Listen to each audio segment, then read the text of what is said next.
దట్టమైన నల్లమల అడవిలో సుమారుగా 25 కిలోమీటర్లు ప్రయాణిస్తే గాని మనం ఈ వీడియోలో చూడబోయే ప్రదేశమైన భ్రమరాంబ చెరువు పక్కన ఉన్న పురాతన శివాలయాన్ని చూడగలం. ఈ ప్రదేశం శ్రీశైలానికి ఉన్న 4 ద్వారాల్లో ఒకటైన ఉత్తర ద్వారంలో ఉంది.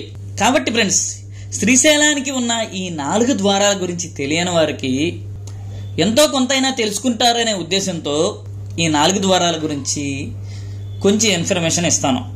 ఈ 4 ద్వారాల ఇంట్రడక్షన్ వీడియోలో ప్రస్తుతం ఈ 4 ద్వారాల్లో ఉన్న ప్రదేశాలు ఎలా ఉన్నాయి, అక్కడ శిథిలమైన గుడులను, మెట్ల మార్గాలను, విరిగిపోయిన శిల్పాలను చూపిస్తాను.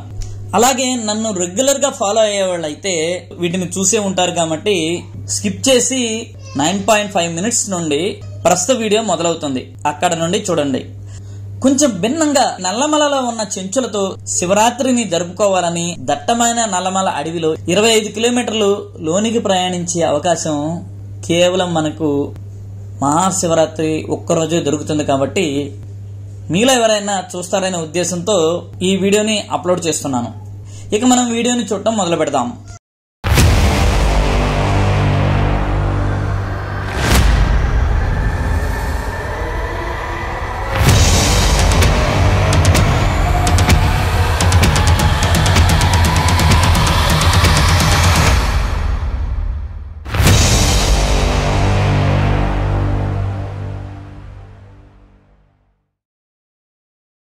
హాయ్ నేచర్ లవర్స్, అందరూ ఎలా ఉన్నారు ఫ్రెండ్స్? ఈ వీడియోలో మనం నల్లమల అడవిలో ఉన్న మరో ప్రాచీన శివాలయాన్ని, అలాగే ఎంతో ప్రాముఖ్యం కలిగిన భ్రమరాంబ చెరువును చూద్దాం.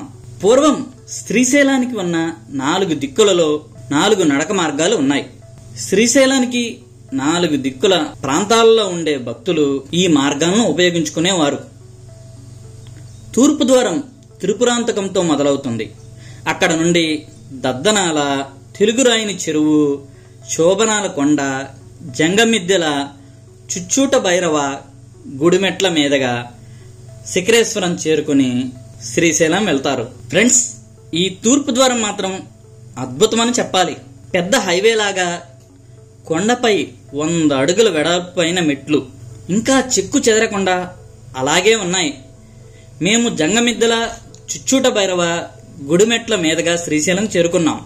దారి మధ్యలో భక్తుల సౌకర్యార్థం అనేక దిగుడు బావులు, వసతి ప్రదేశాలు, అనేక శిథిలమైన గుడులను చూశాం.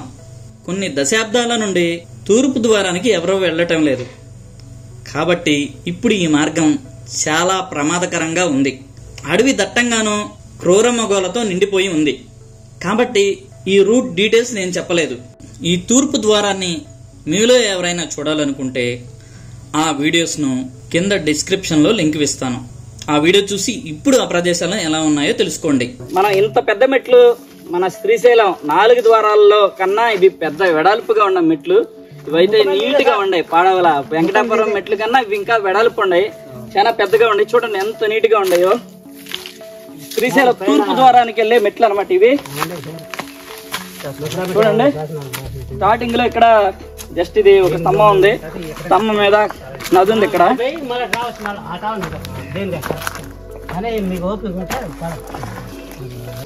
కొన్ని లక్షల మంది శ్రీశైలానికి పాదయాత్రగా తండాపు తండాలకి వెళ్ళేవాళ్ళు. అలాంటి ప్లేస్ లో చూడండి నేను ఎక్కడనే నిల్చున్నాను. చరిత్రలో కాలగర్భంలో కలిసిపోయిన ఈ మెట్లు ఇంకా నియర్లీ రానున్న కాలాల్లో కూడా ఇంక కనిపించకపోవచ్చు. లక్కీగా శ్రీశైలంలో ఎలాంటి ప్లేసుల కోసం సెర్చ్ చేస్తున్నాను. శ్రీశైలంలో హైడ్ అయిన ఏ ప్లేస్ లోనే సెర్చ్ చేస్తుంటే నాకు ఈ ప్లేస్ గురించి తెలిసింది. ఇక్కడ మనం ఒక్కొక్క ప్లేస్లు అంటే శ్రీశైలం నుంచి నడిచి వచ్చే భక్తులు ఒక్కరోజు ఒక్కొక్క ప్లేస్ లో ఆగుతా డే బై డే వెళ్తారు. ఆ ప్లేస్ లో ఒక్కొక్క ఆగే చోట ఒక్కొక్క పుణ్యక్షేత్రం, ఒక్కొక్క దేవుడు ఉన్నాడు. కాబట్టి మనం కూడా ఆ ప్లేస్ లో ఆగుతా వెళ్తున్నాము. అదేవిధంగా ఇప్పుడు మనం చూడబోయే వీడియోలోని ప్రదేశాలైన భ్రమరాంబ చెరువు, భౌరవపురం శివాలయం ప్రాంతాలు శ్రీశైలానికి ఉత్తర ద్వారంలో ఉన్నాయి. ఈ ఉత్తర ద్వారం ఉమామహేశ్వరంతో ప్రారంభమవుతుంది. పూర్వం తెలంగాణ భక్తులు ఈ మార్గం ఉపయోగించి పుట్టి లేదా పడాల ద్వారా కృష్ణా నదిని దాటి జాతర రేవును చేరుకుని అక్కడ నుండి మెట్ల మార్గం ద్వారా చుక్కల పర్వతం ఎక్కి మిద్దెల గుడి మీదుగా శ్రీశైలం చేరుకునేవారు. ఈ చుక్కల పర్వతం మెట్లు కూడా ఇప్పటికీ చెక్కు చెదరకుండా అలాగే ఉన్నాయి. ఈ మార్గం అత్యంత ప్రమాదకరమైన మార్గం. నల్లమల అడవిలో ఎక్కువగా పులులు ఉండే ప్రాంతం ఇదే. ఇక్కడికి వెళ్లి క్షేమంగా తిరిగి రావాలంటే శివుని కృప ఉంటేనే సాధ్యమని చెప్పటంలో అతిశయోక్తి లేదు. మేమైతే ఈ ప్రదేశాలకు వెళ్ళినప్పుడు అసలు ఇక్కడ ఎందుకు వచ్చామా, తిరిగి క్షేమంగా ఇంటికి వెళ్తామో అని గజగజ వణుకుతూ ప్రాణాలను అరిచేతిలో పెట్టుకుని ఎలాగోలా శ్రీశైలం చేరుకున్నాం. కాబట్టి నేను ఈ జాతర రేవు అబ్బా భలే ఉండే ఫ్రెండ్స్, మెట్లు అయితే ఎక్సలెంట్ గా ఉండే. ఆహా చుక్కల పర్వతం మిద్దెల గుడికి సంబంధించిన రూట్ మ్యాప్ను మీకు చెప్పలేదు. ప్రస్తుతం ఈ ఉత్తర ద్వార మార్గం ఎలా ఉన్నాయో అక్కడ ప్రదేశాలను చూడాలంటే ఈ వీడియోస్ కి సంబంధించిన లింకును డిస్క్రిప్షన్ లో ఇస్తాను. అక్కడ నుంచి ఈ వీడియోను చూసి ఆ ప్రాంతాల గురించి తెలుసుకోండి. మనం ఈ లోయలోకి దిగి 3 కిలోమీటర్లు ఈ మెట్ల ద్వారా క్రిందికి వెళితే కృష్ణానది దగ్గర ఉన్న జాతర రేవు అనే ప్రదేశాన్ని చేరతాం.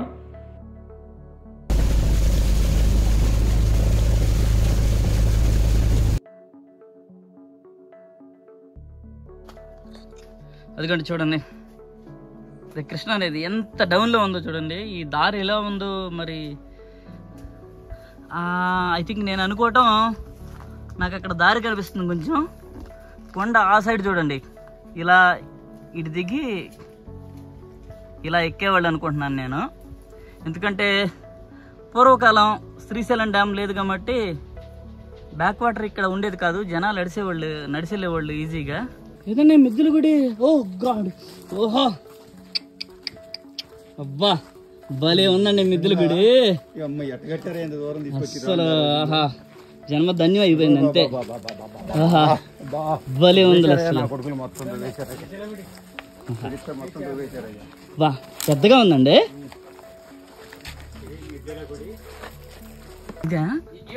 ఓహో రక్తం ఉంది కదా అక్కడ. ఓహో అసలు ఏం లేదు, ఎట్లా లాక్కుపోయింది. ఉంది చూపిస్తా. ఫస్ట్ ఇక్కడ పట్టింది బ్లడ్ చూడండి, ఇది బ్లడ్. పులి ఆవును చంపిన బ్లడ్ ఇది. ఓకే ఇక్కడ నుంచి ఈడ్చింది సార్, ఈడ్చింది బ్లడ్ కనిపిస్తుంది. చూడండి అదిగోండి బ్లడ్.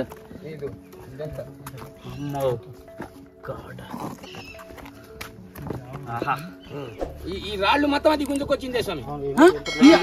ఆ రాయి ఆడ ఉన్న ఇంత లావు రాయి లాక్కొచ్చింది అది. అదిగోండి చూడండి, లాక్కెళ్ళిన ఆనవాళ్ళు ఎలా కనిపిస్తుందో. ఇదిగోండి బాడీని స్మెల్ వస్తుంది కదండి. అబ్బా ఇక్కడ పెట్టుకొని ఉండే, ఇక్కడ నుంచి లాక్కెళ్ళింది సార్. మళ్ళీ బాగా స్మెల్ వస్తుంది చూసారా. ఇది ఓకే, ఈ రాయి కూడా అలా లేచిపోయింది. ఇక్కడ తోక పెట్టింది స్వామి, తోక కట్ చేసింది అనమాట. ఇదిగోండి ఆవు తోక ఇది. అబ్బా చూసారా ఆవు తోక ఇది. ఇక్కడ నుంచి కాలువ లాగింది స్వామి. అబ్బా ఇది మొత్తం చూసారా, దాని వ్యర్థాలన్నమాట మొత్తం కనిపిస్తున్నాయి ఈ దారిలోనే. లాక్కెళ్ళింది ఏమండి పులి దగ్గరికి వెళ్తా చూసిన రోజు అక్కడ ఉన్నది, ఇప్పుడు లాక్కెళ్ళింది అది. నెక్స్ట్ రోజు కూడా తినేసింది.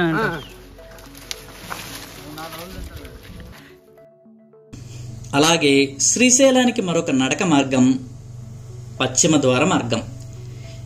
ఈ ద్వారం ఆలంపూర్తో మొదలవుతుంది. అక్కడ నుండి కృష్ణానది దాటి నీలిగంగా మార్గం మీదుగా శ్రీశైలం చేరుకోవచ్చు. ఇప్పటికీ ఈ మార్గంలో మెట్లు చెక్కు చెదరకుండా అలాగే ఉన్నాయి. ఈ పశ్చిమ ద్వార నడక మార్గాన్ని చూడాలి, అలాగే అక్కడ ఉన్న ప్రదేశాలను తెలుసుకోవాలంటే ఈ వీడియోని కూడా డిస్క్రిప్షన్లో లింక్ ఇస్తాను. దారి ముందుకెళ్తున్న కొందికి ఇంకా డేంజరస్ గా అనిపిస్తుంది. అందరూ అలా అరుచుకెళ్లాల్సిందే, ఎందుకంటే పోయిన చాలా సస్పెన్స్ థ్రిల్లర్ లాగా ఉంది ఇక్కడ. ఎవరు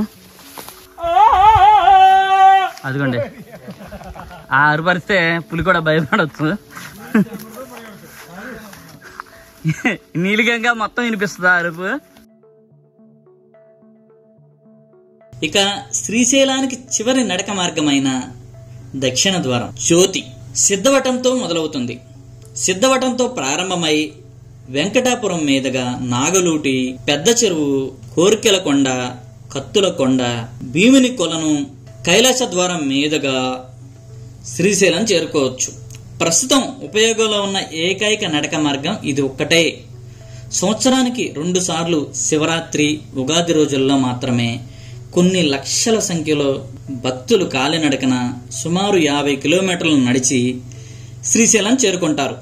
ఇప్పుడు ఈ డీటెయిల్స్ మొత్తం ఎందుకు చెబుతున్నానంటే, ఎలాగో శ్రీశైలానికి ఉత్తర ద్వారంలో ఉన్న బ్రహ్మరాంబ చెరువును, భైరవపురం శివాలయాన్ని చూపిస్తున్నాను కాబట్టి మిగిలిన 3 ద్వారాల గురించి చెబితే తెలియని వాళ్లకు కొంతవరకు అయినా శ్రీశైల పూర్వ వైభవాన్ని తెలుసుకుంటారు అనే ఉద్దేశం.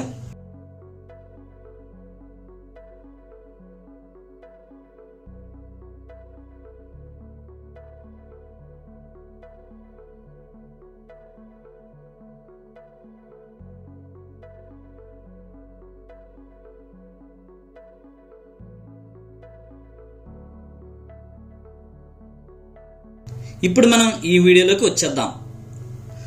సుమారు శ్రీశైలం నుండి 70 కిలోమీటర్లు ప్రయాణించి మన్ననూరు దగ్గర గల పులిబొమ్మ నుండి అటవీ మార్గంలో 25 కిలోమీటర్లు ప్రయాణం చేస్తే భ్రమరాంబ చెరువును, భైరవపురం శివాలయాన్ని చేరుకోవచ్చు. ఈ మార్గం నుండి సలేశ్వరాన్ని, అలాగే కదలీవనాన్ని చేరుకోవచ్చు. జర్నీ మాత్రం అద్భుతంగా ఉంటుంది. దారి మధ్యలో మనకు నెమళ్ళు, జింకలు, లేళ్లు కనువిందు చేస్తూ ఉంటాయి.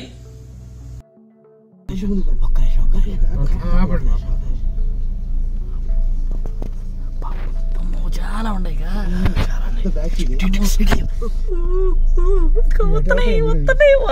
వస్తున్నాయి ఇంకా వస్తాయి. ఇటు అవి కూడా వస్తాయి. ఎలాగే పెట్టాయి అటు వెళ్తున్నాయి. అమ్మో పెద్ద గుంపు ఉంది. అటు వెళ్తున్నాయి అవి. ఇంజిన్ ఆపనా? ఇంజిన్ ఆపనా? ఆ చెట్టు వెనక పని, కొంచెం ముందుకే పని. అయ్యో బాబు, కొంచెం ముందుకు పని. ఇంకా కొంచెం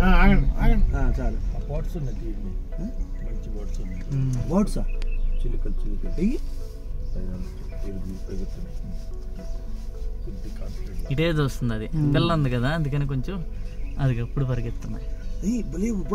చాలా ఉన్నాయి చిన్నపిల్లలు. అదిగోండి, అబ్బో చాలా ఉన్నాయి. కనపడతాయి అన్ని చెట్ల చాటు మొత్తం.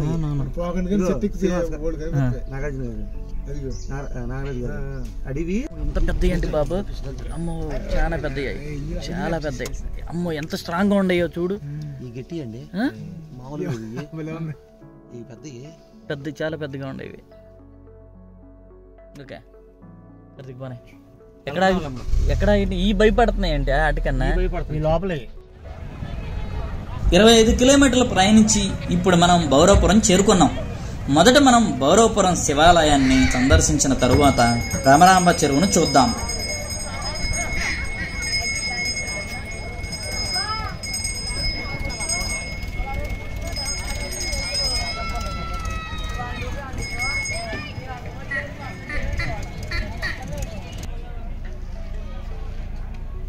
నాగర్ కర్నూలు జిల్లా అచ్చంపేట బస్సులు, అలాగే కొల్లాపూర్ డిపో బస్సులు ఎక్కువగా ఈ భైరవపురం జాతరకు నడుపుతున్నారు.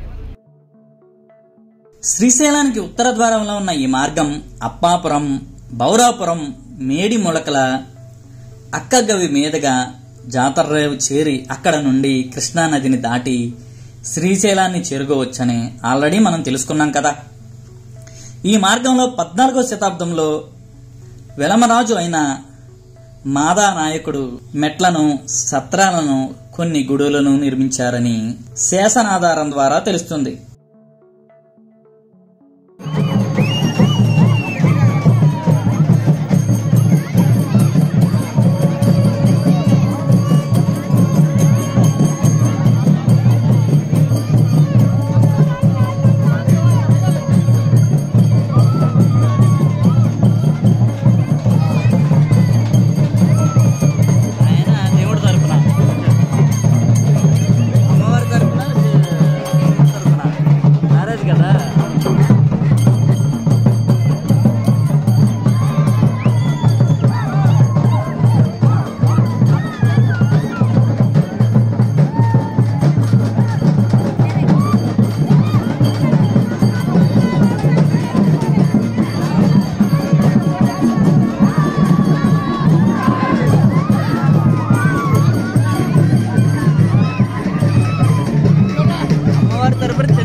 ఉత్తర ద్వారంలో ఉన్న ప్రముఖ పుణ్యక్షేత్రం బౌరాపురం. బౌరాపురం అనే పేరు బౌరమ్మ లేదా గౌరమ్మ అనే పేరు నుండి వచ్చి ఉండవచ్చు. చెంచులు భ్రమరాంబను బౌరమ్మగా పిలుచుకుంటారు. పూర్వం కాళీనడకన వెళ్లే భక్తులు బౌరాపురం వద్ద బస చేసి ఇక్కడే సేద తీరేవారు. కారణం ఈ ప్రాంతం పల్లపు ప్రాంతం కాబట్టి నీటి వనరులు పుష్కలంగా ఉన్నాయి. క్రమంగా చోళ చాళుక్యుల కాలంలో బౌరాపురం చెరువు వద్ద భ్రమరాంబికాదేవి ఆలయ నిర్మాణం జరిగినట్లు చారిత్రక ఆధారాలను బట్టి తెలుస్తుంది. ఆలయానికి ప్రక్కన ఉన్న భ్రమరాంబ చెరువు కట్టపై వీరభద్రుని విగ్రహం, అలాగే అక్కడ నుండి 3 కిలోమీటర్ల దూరంలో నైరుతి వైపు ఒంటి వీరన్న విగ్రహాలు కూడా ఉన్నాయి. పూర్వం ఈ బౌరాపురం ఆలయ ప్రాంతం కాలముక, కాపాలిక, పాశుపత, ఆరాధ్య వీరశైవ, శాక్తేయ మత శాఖల మఠాధిపతుల కేంద్రంగా ఉండేది.